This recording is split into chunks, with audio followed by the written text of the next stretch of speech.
heshima aliyotupatia sisi. Mimi nilikuja hapa kujiunga na seminari nikiwa na miaka 14.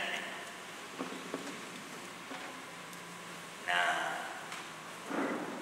baada ya kushiriki katika chama cha wito Singida na Kigoma kwa miaka 7, ndio nikaja kujiunga hapa kama mwana seminari. Na mtu wa kwanza kukutana naye alikuwa Baba Kanuti. Tumejifunza mengi sana kwa Father Kanuti. Moja ya mambo ambayo wiki mbili za kwanza alinipa tabu sana seminari ni kuona tunakaa kwenye kanisa hili, tunamaliza kusali, hatutoi sadaka. Na uzalendo uliponishinda nikaenda kumuona ofisini, nikamwambia nataka kumtibu Father, kwa nini hatutoi sadaka?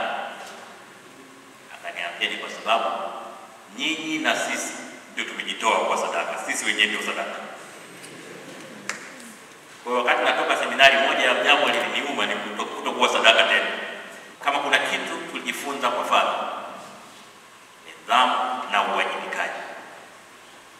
Hamna mtu yote aliyesoma seminari kipindi chetu ambaye anaweza akasema hajanufaika na mafunzo kuhusu nidhamu na uwajibikaji. Na ndio maana shule yetu hii imetoa walimu wa vyuo vikuu, imetoa mabalozi, imetoa na siasa. Rafiki yangu Anton yuko hapa.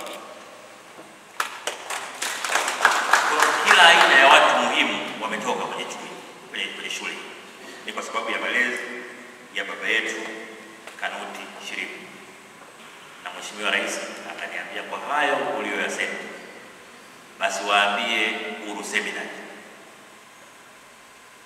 na wachangia milioni 50 ili kwa hiyo chochote ukitengeneze pale kwa kumbukumbu ya Father Shirima kwenye eneo la Uhuru Seminari.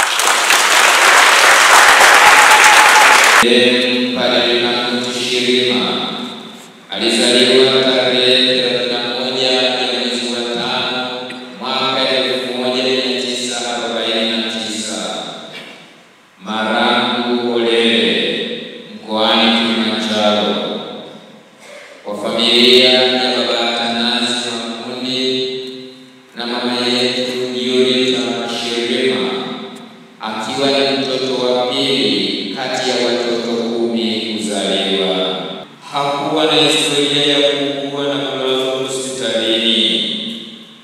Alifariki ghafla asubuhi ya tarehe 7 mwezi wa 3 mwaka wa 2025 siku ya Ijumaa, akiwa anajiandaa